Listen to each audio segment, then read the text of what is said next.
Hi, everyone. Hello. Hi. I'm excited to be back to talk about purity culture again. I took a little break over the summer, and I did want to mention again that I'm not doing and hosting these conversations because I'm any sort of expert on this topic, or that I've got it all figured out. My reason for doing this is simply because I've found it really helpful to listen to other people talk about these topics on podcasts, to have conversations with others, especially because these types of things were not talked about growing up in the two by two church. So I'm just really hopeful that someone else will get some help as well by hearing these things talked about and maybe start a conversation with a friend. So in this Skirt Was Never Just a Skirt episode that we released a few months ago, we talked a lot about the rules around dress and for women and the messages that we internalize and those impacts on our minds and our bodies. And so today we're going to dig a little deeper into purity culture's effects on women, like talking about physical symptoms that might show up in our bodies, what we learned in the church about gender roles and our sexuality. And we also plan to talk about shame and guilt and how those things can stay with us. We are probably going to talk about some sexual abuse, maybe self-harm today. So if that's something that you don't want to listen to, that's fine. Just listen to your body, listen to yourself, take a break, turn it off. Okay. And so I'm really happy to have Amy and Cindy joining me tonight for this conversation. I will let you guys introduce yourselves. Amy, do you want to start? Sure.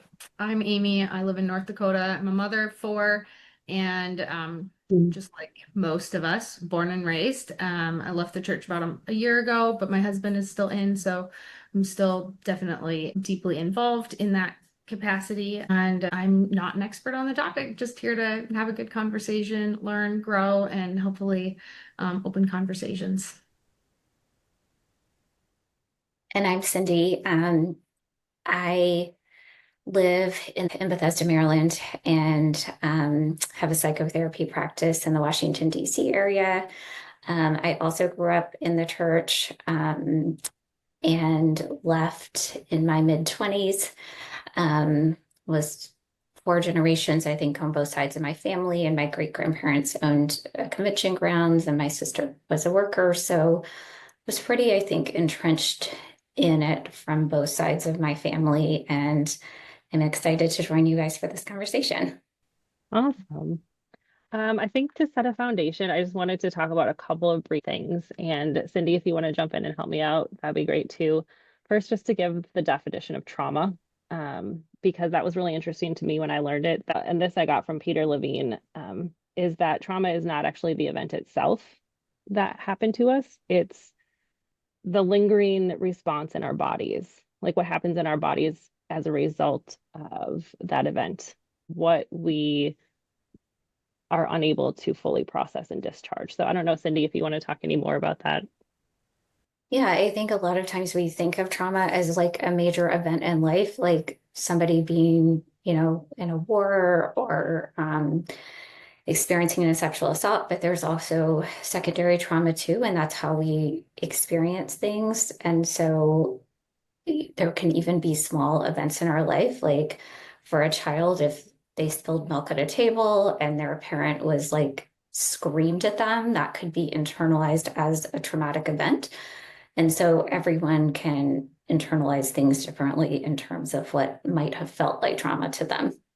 Yeah, I think that's an important point because when we talk about things in the church, just more broadly, is that there's a wide variety of experiences, right? And some of us might have lived through the same experiences, but had really different results in our body or how that affected us. And that's okay. Um,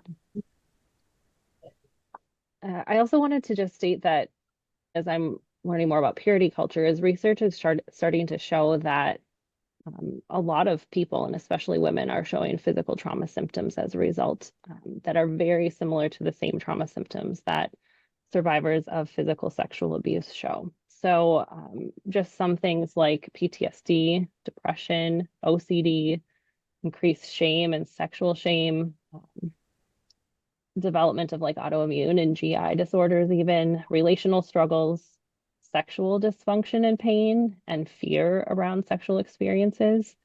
And I really wanted to share that because there's not enough conversation around these symptoms, and that they're not normal and there can be help for them. If you're experiencing some of these symptoms, it might be something that you can get help for, and we don't have to just suffer through it. So I don't know if you guys wanted to add anything about that. I also think that another symptom that some people experience is self-harm, sometimes in the form of like self-mutilation on their bodies, but also often harming themselves through restrictive eating patterns. And I think that's really common in like high control groups. And I think especially with women who feel a need to have a high level of perfection. Yeah, that's an important point, Cynthia. Thank you. Okay, so the first question I wanted to ask you both, based on your experiences, is what are some of the dominant messages that about what it means to be a woman that you heard in the church? When I was, I don't know, maybe 14, the biggest compliment that I was a very good 2x2. So an amazing compliment that I got was that I was going to be a great wife someday. And I was doing dishes and doing cleanup after a meal when that compliment came. And so it was, it just sets the stage. And I don't think it was intended to put me in my place. I think it was just intended as a genuine compliment, except that that is the role that the wife is supposed to have. And so Mm-hmm. that was an interesting and impactful thing. I had related it back to my mom once, and she'd heard it when it was said, but she wasn't the one that said it. And she just thought it was interesting that I was like, thought it was such a great compliment. And now I look back and I'm like, oh, but that's life as a Mm-hmm. kid too. I think I remember lots of messages around for women, like giving up of yourself, not listening to yourself. So constantly there's like a questioning of, I think, your own intuition. Mm-hmm. And I definitely remember as a young child having pretty strong intuition, like something is not right here. And I think from the age of like 5 or 6, sitting in meetings, I didn't know what it was at that age, but I definitely remember having this intuition. And I think there was things all throughout my experience where I'd feel like a fire alarm was kind of like going off inside of me, but everyone else was seeming like this was normal in the community. And so I think that's another piece of like being a woman, kind of giving, there seemed to be a lot of emphasis on like not trusting yourself and denying yourself. And I think that ties into also kind of the Mm-hmm. dress too, and control around how women are supposed to look in the Yeah, culture. and I wonder if that even goes along far with us. Like when you said that your fire alarm was going off and everyone else was thinking it was normal. So then that makes me think about like, okay, so when we hear these messages of danger from our body, we learn to ignore them. And that makes me think about consent and sexual abuse. And that if we've learned to shut down those warning messages from our body from a young age, that we wouldn't know to listen to that. Mhm. Yeah. Yeah. Well, and I think that coupled with there was kind of constantly this message of it's not okay to question things or ask about things. Mhm. And so maybe when your fire alarm is going off a little bit, it wasn't okay to talk about that or Yeah. to bring that up. And so you're kind of processing that internally or putting that to the aside. So I do think you're kind of then ripe to be abused in this religion. Yeah. When you were talking about that compliment, Amy, when I was thinking about the messages I heard, I felt like I didn't necessarily hear a lot of messages about like, don't do this as a woman, like don't go to school, don't have a career. I don't feel like I heard those messages, but it was more about like what image of a woman was lifted up and praised, right? So I remember a lot of talk in meetings from the workers about the lovely family with a woman in the home and she was caring for the children, right? And then you just knew the women around you in your field when you were growing up who were so highly revered. And they were generally women who stayed at home with their families and were always available to cook, to like cook and keep their house neat. And it wasn't that others were spoken against, but it was very clear like who was revered as a woman. And then you internalize that as a kid and you're like, oh, that's how I should be. Like that is the gold standard for a woman, right? Yeah. Let's And also remember, though, that those women that are at home might have a part-time job and they are off that day when the workers are there. And Right. workers just see that and they right. uphold that and don't consider that people have a life outside of them visiting their home. Yeah. I feel like I did get some messages around education, like for a woman that it didn't feel okay to go into higher education. Not from my family at all, but I recall this one instance, and I was at this convention grounds and I was in graduate school at the time, and someone introduced me to this group of men. And I mean, maybe I was like early 20s, and they would have been, thinking 50s. And they were all kind of laughing and saying, well, you really need to focus on your MRS instead of getting like an MS. And they all thought it was so funny. And they were laughing and making tons of jokes around a woman going into higher education who wasn't focused on marriage. So I do feel like I did get some messages like that that always just gave me a really yucky feeling. Yeah. And I think there were general messages of pity, I want to say, when speaking about women who weren't married, Mhm. like single women of marriageable age that weren't married, right? That like, oh, that's too bad. Mhm. Instead of seeing that as like a totally valid life decision, right? Mhm. 100%. Yeah, I think there was only two roles. You could either get married or go on the work. And Hmm. the role felt kind of invalid. Yeah. Mhm. Yeah.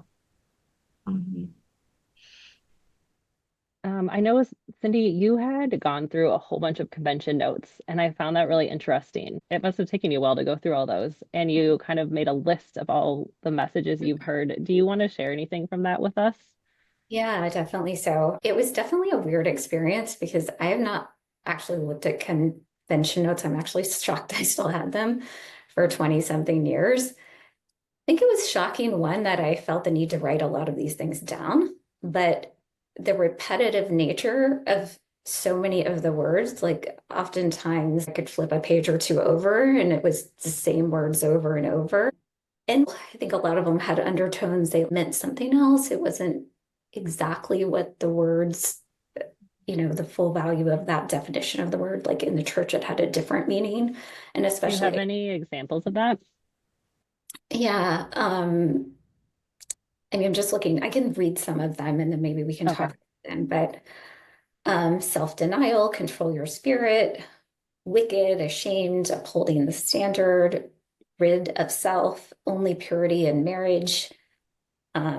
Outward appearance shows your inward spirit. Keep your thoughts pure, quench your spirit, obey, being weaned from self, conform, guilty, take the last place, um, victim of the flesh, activities and dress covet our spirit. I mean, it kind of goes on and on and on. But it was like fascinating, I kind of think, the repetition of all of it and how I think programmed we were listening to this and writing it down in these meetings. Um, and at one point in the notes, I actually wrote at the top, I can't, I feel like I can't breathe listening to this, which I felt Wow. like powerful to look back at that. I have no recollection of it. But if you look what I was writing and then those words, I think it kind of makes sense. Yeah. How Like, old do you think you were? let's say somewhere between 18 and 24 is when probably most of these notes were taken. I don't Mhm. know if I had exact dates, but we did a little interesting experience and ran it through Chat GPT, which was, I think there was probably close to words. And I think the messages that they picked up were interesting. One is total submission and self-denial. Two was control of thoughts, appearance, emotions, and desires. Three was fear of impurity, disobedience, and worldly influence. Four was suffering, testing, and correction as spiritual virtues. Five was obedience as a condition of divine favor. And 6 was warnings about questioning evil influence and especially women as potential threats. Oh, interesting. Women as potential threats. Yeah, Wow. yeah. I'm just going to pick up on that one because it stands out so much. Did you feel like you were a threat or dangerous? I don't think I did until when I was, may have been 18 or 19 at the time. 3 different males that I was friends with who were around my age all told me that male workers had come to them and said that I was dangerous and they shouldn't have involvement with me. And we were friends, like I wasn't dating them or anything. And I was really thrown off by it because I think I was this studious, like good kid in so many ways, didn't drink or have sex. And I was like, this is like fascinating to me. But I think there was a part of me that I didn't quite believe some of the things, and that probably came out in little ways that felt dangerous to them. Ah, okay. Hmm. Amy, I were you feel, going to say something? yeah, I had kind of shared part of this story in our other video that we recorded, but I remember when I was maybe 14, just having like a woman painted in a way that she would like pull a worker out of the work and would be such a distraction. And I remember looking at her and thinking she was beautiful, but that like it just seemed really shocking that that she was so alluring that somebody would leave the work and that she was the problem in that and not, not the man, and not that no one else was going to take responsibility for how they felt about it, but that she was painted as the distraction. And so I definitely felt like our bodies, if we displayed them in a certain way, were very dangerous, and Hmm. that there was a high level of responsibility for women to cover their God-given beautiful body and Mhm. Yep. wear a flour sack towel so that nobody could see any curves. And not that I abided by that, but it definitely made an impact that beauty was dangerous. Mhm. Mhm. And I mean, we've talked about this before, but that leads right to victim blaming, right? And not believing victims when it comes to cases of sexual abuse. So there's a Mhm. direct connection there. Yeah. Yeah, I definitely think so. Yeah. And Mhm. I was even thinking of that too. I remember there was this period of time, I think by the time I had like moved out of my house with my parents, I don't think I necessarily did this any longer, but where wearing a slip was like very important, even though you were wearing something that was very thick, like a jean skirt or something. And there had to be a slip. And I remember having different links of these slips depending on the like different outfit you were wearing. I've never owned one of those since, probably never will, but it was just like, I think there is something about what if a male could see through your clothing and see what your Heaven body looks forbid, like. heaven forbid they know we have two legs. Mhm. Yeah. I think that's an interesting example. So there's a scholar that I follow who studies high control groups and cults, Daniela Mesnick, and she talks about that all high control groups have some sort of rule around underwear. And Mhm. so that would be something that would definitely qualifies, right? Mhm. It's a way of maintaining control. Yeah. Yeah. Um, do you have any examples that you want to share or talk about how gender roles, both men and women, were taught in the church and how that shaped or limited how you expressed yourself or how others you saw express themselves? I feel like there were different ways I saw the shaping of this. And some of it I think was just from observing what was happening with other women. I think it was probably happening to myself too, but I think a lot of it was just I was a pretty observant person. When I think there were indirect verbal messages where they talk about, if your spirit is right, or that you were supposed to kind of glean that this meant you needed to wear, a long skirt and your hair in a bun or something, and that would like indicate that your spirit was right. They didn't always tell you, but I felt like there was like a message behind the message that they were trying to give you. And then I think there was, I call it love bombing. And I would notice, I think my best example is there was this woman that professed, she was probably a few years older than I was. And she was probably in her early 20s. And when she professed, she had very short hair and earrings and, wore makeup. And she would come to meetings and was in this process, I think, of kind of conforming to the group.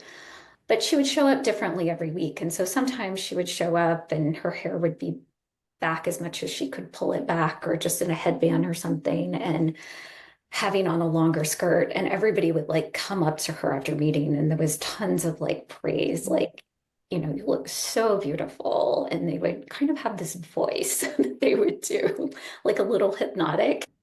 And, your hair really looks lovely when it's pulled back from your face. And they Mm. would give her this feedback.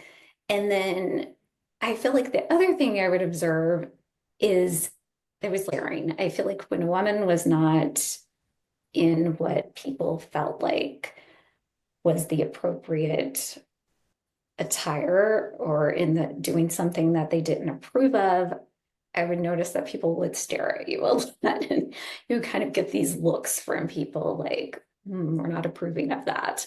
And I would notice that with her, like when she would come and she would wear the shorter skirt the next week and maybe didn't put the headband on and just had her hair, you know, Mhm. shorter. And everybody would kind of just be looking at her during meeting. Yeah. So they're very clear messages, even if they weren't straightforward Hmm. about what was appropriate and what a woman should be. Yeah. Yeah. I think a lot of it was wrapped up in appearances, to be honest. I think there was such a heavy focus on that in the group. Yeah. I My think one daughter, thing that shaped like what I thought a woman should be as well is what I observed from the roles that men had in the church. I think that was really impactful for me. So, years and years of conventions and men always sitting on the platform and always speaking the longest. And then the men always leading the meetings and the men always making the announcements. And even casually, like when you're with families to have a potluck or just to have dinner, it was always the man who determined what would be done, if it was a grace or prayer before the meal. That was really impactful for me, and I carried it into my marriage. And the funny thing about it is, I don't think my husband even wanted that role Hmm. because we would look at each other and we're like, who's supposed to make the decision here, right? Like, who wants to be in charge? And he didn't really care. It wasn't necessarily a role he wanted, but at least initially, I just felt like, oh, well, you're the man. That's what you're supposed to do, right? I feel like I saw that all around us too. In my own household growing up, I would say it was a little different because my dad did leave the church when I was 5. Oh, okay. And so, if there was a prayer or there was something related to the church, it was all through my mom, and he was not involved in that anymore. And so I feel like at home it was a little bit different than maybe what I witnessed, but I agree. I feel like the men were definitely like in charge, and you could only be at the top, an overseer, if you were a male. Yeah. yeah, and they got to make all the decisions. Hmm. Yeah. I always found it funny too. They were the ones giving a lot of the instructions around the rules for the women too. Absolutely. That was my experience as well. Amy? Yeah, same. Yeah, it's really interesting for a woman to receive instruction on her appearance from somebody who's not a woman. Hmm. Yeah.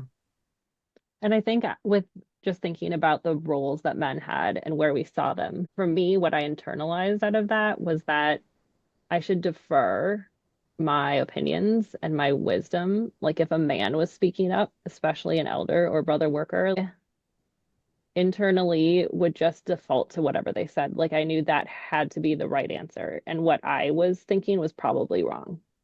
That's what I internalized from it. Very oppressive. Yeah. Yeah, and then you don't really have a voice in Right. these matters either. It gets suppressed, which I think is the goal, to be honest. Yeah. And I didn't know how to take up space and be like, put it in taking that space, right? Expressing my opinions, my thoughts. Hmm. Um, but I even think about, feel like many times like the elders would be consulted about decisions, right? And it was often the men. Hmm. Um, and I'm sure like in families, like the women had input too. I'm sure it was different with every family. But again, these are just my overall messages that I internalized as a kid, just from what I saw. Hmm. Yeah. I would echo to what you were saying, Shanna, that when my husband and I were dating, we each made decisions and it didn't feel as important. And then when we got married, I felt like all of a sudden he was supposed to wear the pants, was kind of the verbiage that I had for it. And Hmm. I remember our first couple of years being challenging because I was trying to push him into a role that he didn't even want. And I think he appreciated, he came from a very strong-willed mother. And I think he appreciated some of that assertiveness and decision making. And so because of how marriage had been painted, I also felt like I couldn't take up space for a while until I realized that I'm trying to push our marriage into something that our dating relationship never was. And Hmm. it doesn't have to change. We don't have to defer everything to them. They maybe are appreciative to not be that person. That's a personality in a relation. It's going to be Yeah. different for every relationship and every personality. Absolutely. I think that's a great point, Amy. We have been talking a lot about purity culture effects on women, and I will get to a conversation on men eventually, but it hurts men too, Hmm. right? These messages weren't good for them either. And like you said, these gender roles is not always what the men wanted either. Hmm. Yeah. Well, It was like these prescribed roles rather than each of us on our own, each partner in the relationship saying what works for me, what's authentic to me, what's authentic to you, and then making a partnership work. Instead, we felt we had to fall under these like prescribed roles of what men and women do. and I think they did preach about that quite a bit. Like the man is the head of the household. I feel like that was a bit even connected to when I left the church. I mean, I was very aware of the origins of the church, and there was a lot of stuff I just didn't agree with. But a lot of it was related to, I think, the treatment of women.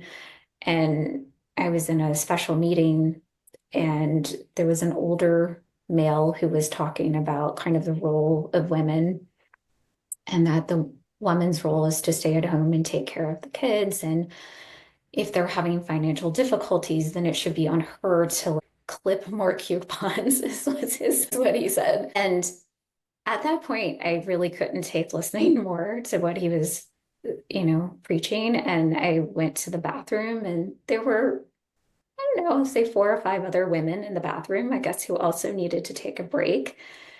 And they were all crying.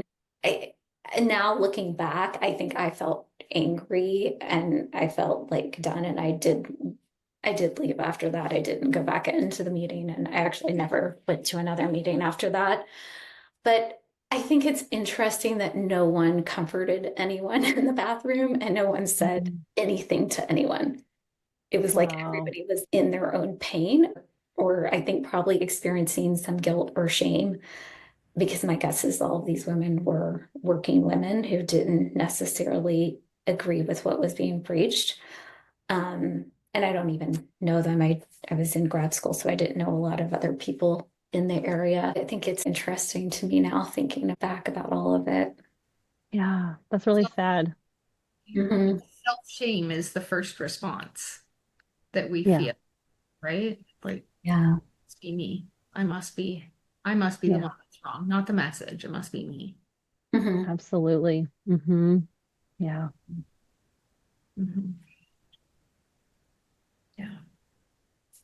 I would Yeah. love to talk more about consent. I know that that came up in our conversations, Mhm.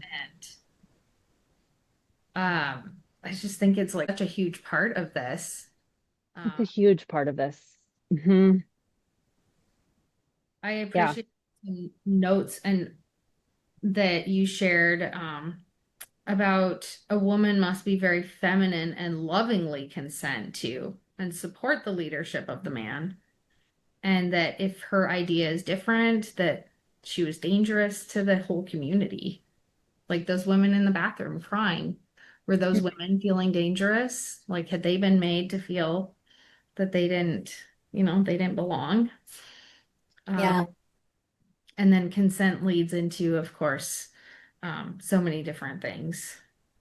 But Yeah. Consent is a big one for me. I feel like I'm still learning what true consent actually means. Um, I've heard from a few therapists and resources. Consent isn't just not saying no or going along with something. That's actually not consent. Consent is an enthusiastic yes. And consent is knowing that you can say no and there won't be consequences. And that stood out to me big time. Like knowing you have the freedom to say no. When I heard that, I was like, oh, there were so many things that I didn't have the freedom to say no to about my own body. Hmm. the freedom to change your mind, I think, is what stood out to me Yeah. so much. Mm. Studying consent, like it's not just that first yes, because there can be consent out of pressure. And it's not consensual if they're not equal parties and have equal autonomy and Yeah. freedom to make that change, even no matter how far along the relationship is in that moment or in Mhm. years or whatever that looks like. And I Mhm. feel like there's a lot of married women that have never felt like they had consent in their personal relationship with their husband. That there's a lot of women that have trauma from similar to rape victims because of Yep. just not being able to give consent in their own marriage and just having that expected of them as the wife. Yeah, that's really important. I think consent is so tricky when you grow up in a high control religion because consent, if it's like an enthusiastic yes, that requires you actually knowing what you want. Yeah. And that is something that I am struggling with, like just overall in life, learning to tune into my own authentic self and figure out what do I actually want. And so if you don't even know what you want or what the possibilities are, how can you actually give consent?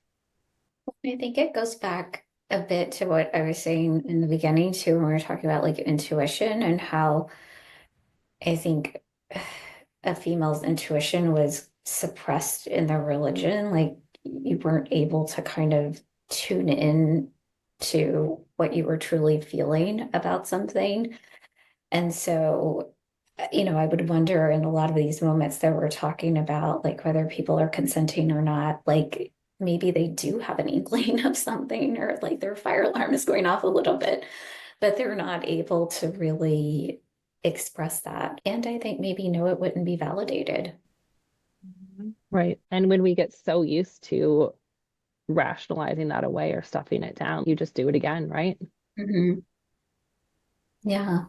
And you doubt yourself, you doubt those signals that you get. I don't remember any of this, and maybe I've blinked on some of it too because it's been so long, but I don't really remember any of this being talked about in any kind of direct way. I mean, I think my experience was you didn't really talk about sexual things at all.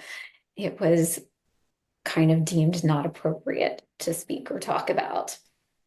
Absolutely.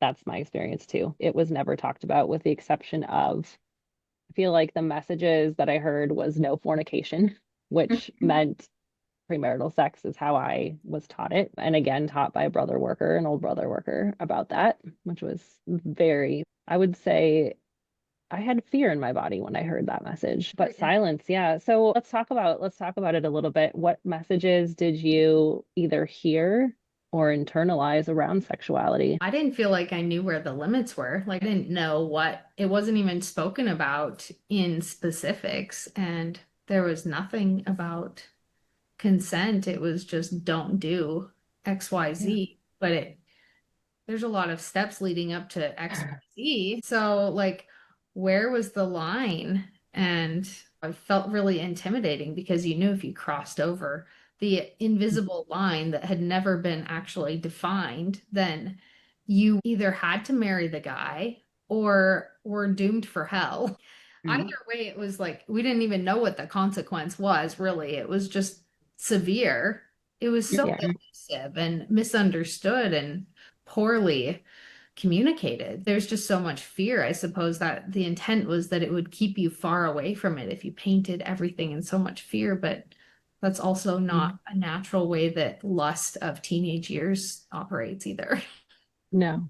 Well, and sexual desires are so natural and normal. And I think, especially for people, even early teens, to be experimenting. And, and I think that that was when you're in such a fear-based system, there's constantly kind of both guilt and shame, I think, around any type of sexual activity, but then like not really knowing, is that okay or not okay? Mhm. And so I can imagine a lot of people really beating themselves up over it afterward. And I even think clinically, I've seen a lot of people develop a lot of anxiety or OCD, and even over small things like, oh, I kissed this guy, and almost going into this obsessive thinking of, was that okay? Or what will happen to them as a consequence of this behavior? Yeah, and I think it really bred this scrupulosity type of behavior where, and it was actually it was preached on often. It's not even just our actions, it's our thoughts too, and our emotions that can be sinning, and that creates incredible fear then, right? When you're trying to police your own thoughts and your own feelings. Well, and I remember in the last few years ago, I was at a funeral of someone from the group that passed away. And so there were workers giving the sermon. And the whole thing at this funeral was about our impure thoughts, and thoughts lead to actions. And I was having such an internal, like, I could barely sit through it, and I highly respected the person who had passed away. So I did sit through it. But, we have zillions of thoughts a day. I went to this interesting workshop once, and so this group of therapists, and we're all sitting there, and they're listing all the things like, have you ever thought of falling off a building? Have you ever thought of like killing someone? Have you ever thought? And everybody's like raising their hand, and these are thoughts. And then they ask us, they're like, have you ever acted on any of these thoughts? And everybody's like, no, we haven't acted on any of these thoughts. And so I think the majority of thoughts that we have, we do not act upon. But I think we were instilled with this belief that anytime we had a thought, that was so evil, the thought in of itself, and that would lead us to take that horrible action. Yeah, that makes so much sense. I really love that you shared that about your therapist group. That's very validating and comforting somehow. Yeah, I thought it was a really fun exercise, to be honest. And it was kind of nice. You're sitting in this room and every single person's raising their hand to every one of these thoughts. They're just human. Like we're all humans and we have thoughts. Yeah. And thoughts are not bad. They're just like Yeah. brains. You mentioned impure thoughts. I want to bring this back to purity culture a little bit and the focus on purity of women. And I know in my research this came up a lot, and I know in some other churches it was taught much more explicitly, but I do feel like there was an underlying message of your value was connected to your purity, and your purity was connected to your sexuality and what you did or didn't do, which again, we weren't explicitly told where that line was, like you said, Amy, but we had examples. One that came up for me is if a couple got pregnant before they were married, there was very definite public shaming involved in that, right? I had a few experiences just like throughout dating where it was very clear that what I had or hadn't done was a reflection on me. Now I realize, first of all, no one has any business asking or knowing about that. And it's not at all a reflection of my value, but that was definitely baked into the culture. I don't know if you guys have any thoughts around that, like if you yourselves felt that like your value was tied to your purity at all.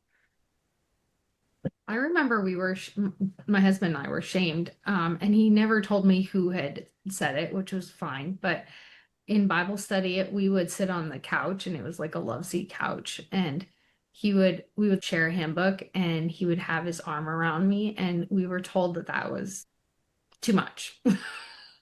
Too much display of affection, and that it probably indicated that I remember hearing, I don't think this person said so, but I remember hearing that what you see in public is only a fraction of what's happening in private. Jeez. So if something in public is happening that is, a little iffy, then probably a lot more is happening. It just reminds me of the Israelites and how they had, like, was it 600 commandments, but then they had 6,000 rules that they had created to have like a really large barrier around it. Like the fear that was instilled to broaden that barrier so nobody would cross over was like just really extensive, to the Oh, point that you couldn't, you know, share a handbook and have an arm around each other.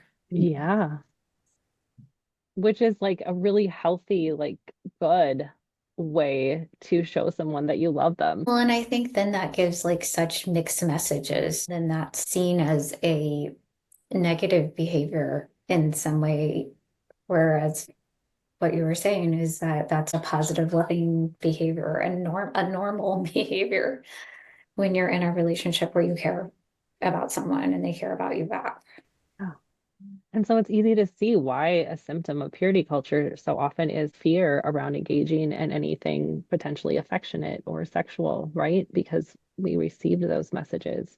Or even in the research, a lot of women are just afraid of men in general because we were taught these messages that men were so aggressive and so dangerous, and we had to do X, Y, and Z in order to protect ourselves from them. And I think too breeds this culture of where people are kind of emotionally and sexually stunted in ways, Mhm. because it's not okay to experiment, to have desires, to talk about these things openly. I just know there were things that I experienced with people that I dated within the church that was very, very different, I would say, from people I would date that were not involved in this church. And I remember that I I don't even know, maybe I'd gone on one date with a guy, and this was like kind of maybe 19 years old or something, and long letters afterward about being in love with me and getting married. And I mean, it was overwhelming. I broke it off after this one date. I didn't go on a second date. Um, but, I think he probably had no idea, and it felt like he was interested in me. And the next step was he had to be in love with me and marry me. And um, so I do think guys that I would have dated, maybe who weren't involved in this, there would have been a different trajectory of things. Yeah. I think you're right. I think that ties into this black and white thinking that we were raised in, where relationships or sexuality, it's like the all or nothing. Like you don't do anything and then everything's okay. And you're not dating, or then you're dating and you're getting married, right? And you Right. miss a lot of steps. You miss a lot of Right. chances to grow and develop between those two things. Um, I recently listened to somebody talk about their relationship outside of the church. And it was just interesting because the couple would play games and they did all these wholesome things to get to know each other. And it Mhm. just struck me that, like, the dating process for a two by two isn't as much about getting to know each other and finding out if you have hobbies that align or interests that align. I know a lot of people are married to someone that is a good provider, perhaps. And they just check the boxes, right? But they don't have those interests. And it was really interesting to just hear about the dating process and how invested this couple was in learning if they were compatible. And that shouldn't be like, that should be the norm, but I don't think that was. It was like, don't date somebody that you don't want to marry. And so if you're dating somebody, even if you just met him at convention and all you've seen of him is at convention, then, but if you're dating him, it must mean that you are interested in marrying him. So From pressure, my experience, there's so much pressure and it gets so serious so fast. love bombing by other people. Right. Well, and I also think, oh, go ahead. Just compliments. Like, I know my husband and I got so many compliments. You guys are such a great couple. We can't wait to see you guys get married. And I got introduced as my husband's fiance before he'd even proposed. That's a whole story in itself. But those are the things that come in the culture where it's dating equals married, you know. Mhm. Well, and I think leads to people getting married often at very young ages when they are maybe not really ready to be married or their brains are even fully developed. And I feel like I've heard of quite a few cases of people, they're 18-year-old girls. And I do think it's because they feel like they can't maybe have sex if they don't get married. And so they're getting married so young. And I think that puts a lot of extra pressure on that in this church. Yeah, absolutely. That's definitely a trend I saw in the research too on purity culture is engagements or dating periods tend to be very short compared to outside a purity culture situation. So that makes a lot of sense. That you would maybe not have as much time to find out if you were compatible truly. Mm-hmm. Can we shift gears and talk about shame and sexual shame a little bit? So, there is a working definition in the academic world that I learned from Dr. Tina Skirmer Sellers. One of her students did a PhD dissertation on it. And I'm just going to read the definition they came up with because I thought it was really great. They define sexual shame as a visceral feeling of humiliation and disgust towards one's own body and identity as a sexual being and a belief of being abnormal, inferior, and unworthy.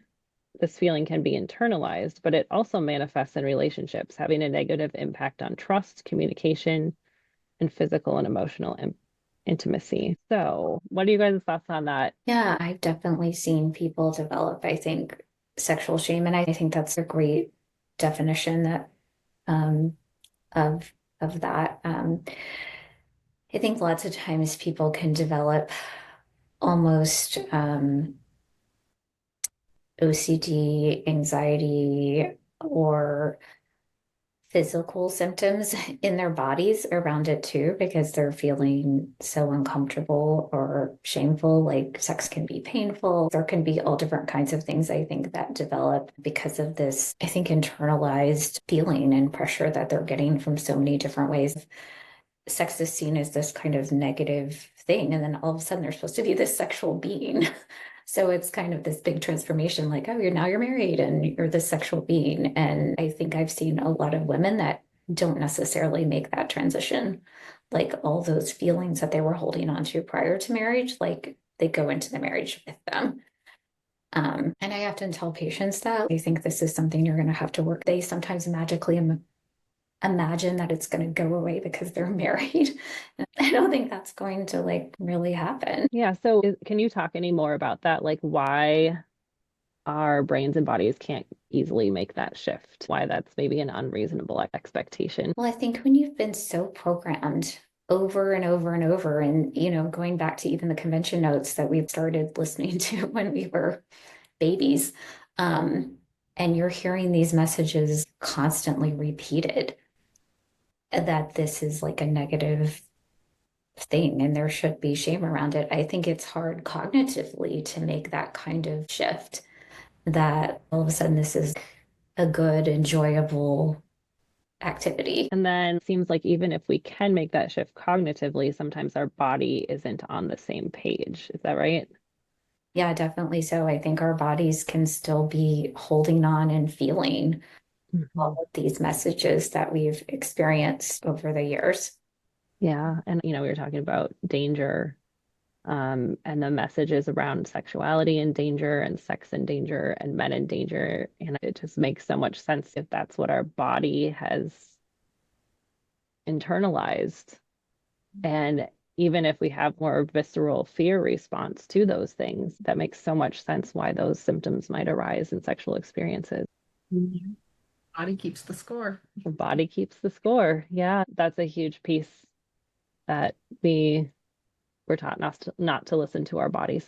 And our bodies, I'm learning, are really wise and they can give us a lot of messages. And I think even if you think about our bodies giving us messages, I feel like there was always around convention time, there were tons of people that would have like different ailments. I know there were some people that in our family that would have to set out because they were having such severe like headaches or anxiety or something. So they would need to go lie down and not participate in the meeting. And I do think this was their body telling them that this was not feeling healthy and good.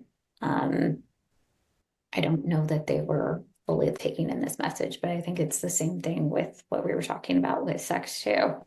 Yeah. And we were talking about the silence around these conversations too. There was not a lot of conversation or really any conversation around sexuality, sex education. And I think that probably varied for all of us in our homes and in our schools. But I just think about when something is not talked about or spoken about, as children, we internalize that as it's so bad that we can't talk about it. And that might not be the adult's intention, but when it's never talked about, then that's the internal message we get. It's so bad, it's so dangerous that we can't even talk about it. I think it even gives us a louder message than if we had Mhm. spoken about it Yes, absolutely. around it. Like Hmm. it speaks volumes, I think, with a lot of these topics.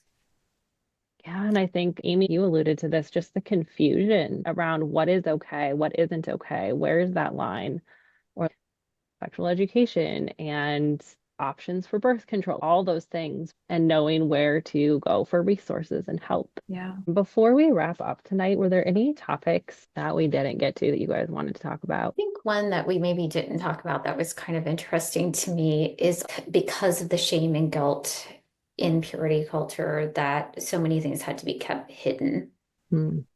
not only of our thoughts, but sometimes behaviors that maybe we were engaging in, or even I can even remember as a teenager, like, buying makeup and I would hide it away that I had makeup because that was not an approved thing to own makeup. Mhm. But then the extra shame and guilt around that too. Yeah. But also how that affects your life later, that you've kind of learned how to, you were in a culture where you had to learn how to navigate these things and hide these things. And then I think that can even lead later in life to feeling like there's things you're embarrassed about or don't Mm. feel comfortable with, and that you need to hide and not share with others. That's a really good point.